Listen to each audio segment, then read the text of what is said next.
48 घंटे का पार्टी को प्रत्याशी बदलने का समय दिया था, उसके बाद में निर्दलीय चुनाव करने का ऐलान किया था। अब क्या आगे की रहेगी सरकार? देखिए,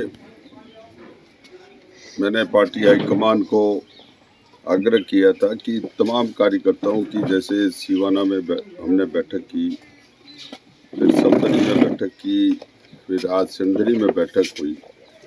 तमाम कार्यकर्ताओं की जो बूथ लेवल तक मैंने बनाए थे, उन तमाम बूथ के कार्यकर्ताओं ने एक मत होकर हाईकमान को ये आग्रह करना था कि आप अपना प्रत्याशी बदलें।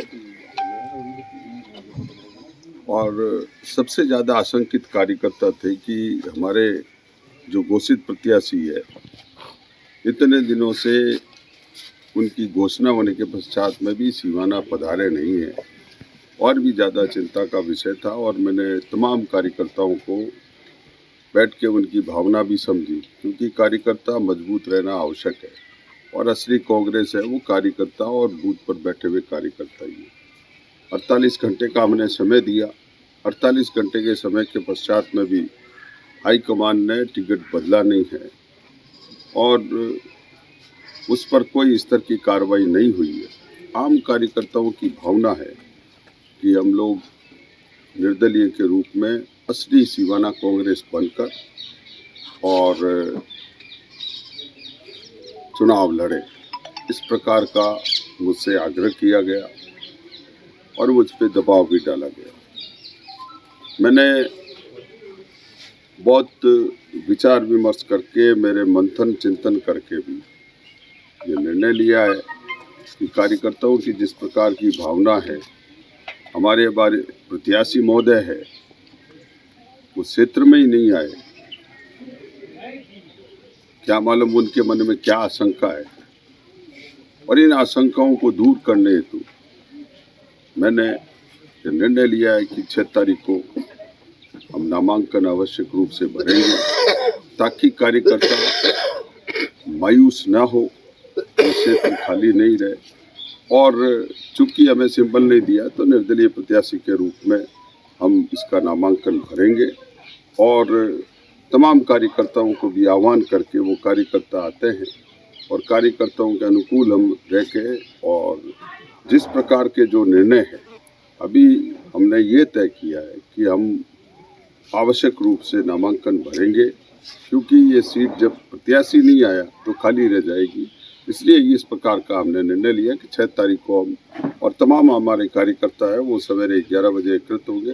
12 से 1 बजे का हमारा नामांकन भरने का जो हमने तय किया है, ये आज का हमारा निर्णय है। अभी की परिस्थितियों के अनुसार तो माना है, जब भी चुनाव लड़ने की मैं बात कर रहा हूँ, नामांकन भरने की बात कर रहा हूँ, और मैंने इस प्रकार की बात कही है कि ये इन आशंकाओं को पूरा दूर करने तो ही हम लोगों ने ये निर्णय किया है कि कांग्रेस यहाँ पर जिंदा है, और डेफिनेटली सिंबल किन्हीं कारणों से नहीं मिलता है तो हम सिवाना कांग्रेस के प्रत्याशी के रूप में यहाँ से चुनाव लड़ेंगे। सिवाना के स्थानीय जो कांग्रेस के नेता है, वो भी क्या आपके साथ आने की संभावना है? देखिए, स्थानीय तो सारे नेता, पूर्व विधायक मोटाराम जी मेरे साथ है, आज पूर्व विधायक धाराराम फुलवारिया जी मेरे साथ है, वरिष्ठ नेता अभी आप देख रहे हो उमेदाराम जी पटेल मेरे साथ है, आज हमारे रामनिवास आचार्य जी चेयरमैन साहब साथ है, और तमाम सभी क्षेत्रों में आप लोगों को पता है, आप भी कवरेज कर रहे हो। आज भी तमाम वरिष्ठ नेता लोग, चाहे सिंदरी में हो, चाहे सिवाना में हो, चाहे समदड़ी में हो, जो कांग्रेस के बूथ लेवल का जो कार्यकर्ता है, जो 278 बूथों पे बैठा हुआ है, वो कार्यकर्ता वहाँ पर उपस्थित है।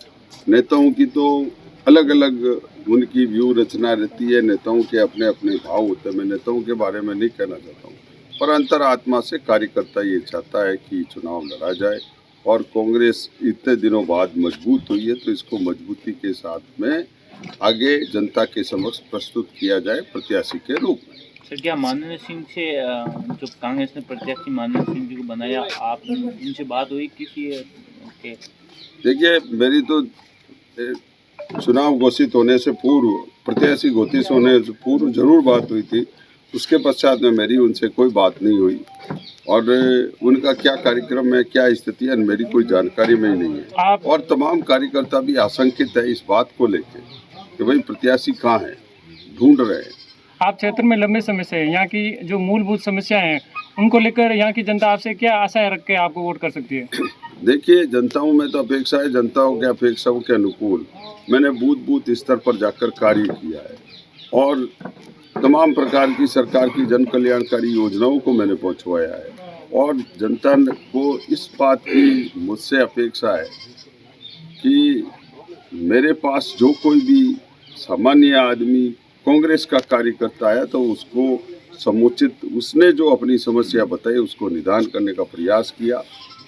कई निष्पादित हुई, कई नहीं हुई, परंतु उस कार्यकर्ता को मायूस नहीं होने दिया और उन कार्यकर्ताओं को आगे भी मायूस होने नहीं दूंगा। सर, आप आला कमान तक कोई दूसरी बात पहुंचाना चाह रहे हो? जैसे टिकट बदलने की तो जो आपने बात की वो तो उस पर अगर आला कमान राजी नहीं होता है तो कोई दूसरी ऐसी कोई बात जो आला कमान तक पहुंचे नहीं, ताकि अभी उससे तो आप राजी हो और कांग्रेस के नहीं, साथ- देखिए, यूँ तो अब आला कमान ने ऑफर दिया ही है कि आप जोनल के प्रतिद्वंद्विता तो कहीं पे भी जाओगे। आप जब प्रतिस्पर्धा हो रही, चुनाव हो रहे, तो सारे ही प्रतिद्वंदियों को, मैं तो किसी को कमज़ोर मानता ही नहीं हूँ और आपके सामने वाले को कभी कमज़ोर समझना ही नहीं चाहिए। मेरी मेहनत की बात है कि मैं मेहनत आवश्यक रूप से जिन कार्यकर्ताओं के, बूथ के कार्यकर्ताओं के माध्यम से मैंने गांव-गांव ढाणी में घुमा हूँ, उससे मैं मजबूत करने का मेरा कार्य करूँगा। मैं प्रत्याशियों का आकलन नहीं करूँगा कि वो क्या कर रहे, क्या नहीं कर रहे, कितने मजबूत है, कितना कमज़ोर है।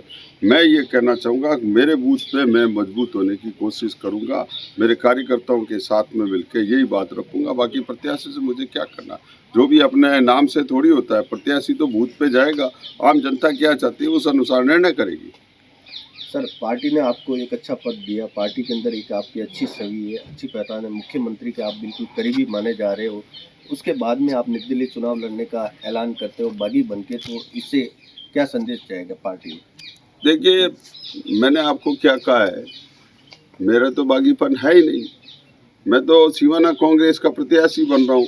मैं अपने आप को मान रहा हूँ कि मैंने यही कहा 48 घंटे तक तो हाईकमान दिल्ली है, उसके बाद में यहाँ का कार्यकर्ता मेरा हाईकमान है और हाईकमान मेरे कार्यकर्ताओं की बात रखते हुए मैं बात कर रहा हूँ। मेरे में तो बागीपन की बात ही नहीं है, ना हम बागी होके कोई बात कर रहे हैं, हम तो बात तो कांग्रेस की कर रहे हैं ना। अब वो पार्टी ने अपना निर्णय लिया, अलग बात है। यहाँ पर बैठे हुए कार्यकर्ताओं ने जिन्होंने अपने पसीने से सींच के कांग्रेस को मजबूत किया है, मैं उन कार्यकर्ताओं की भावनाओं को असली कांग्रेस मानते हुए कार्य करूँगा।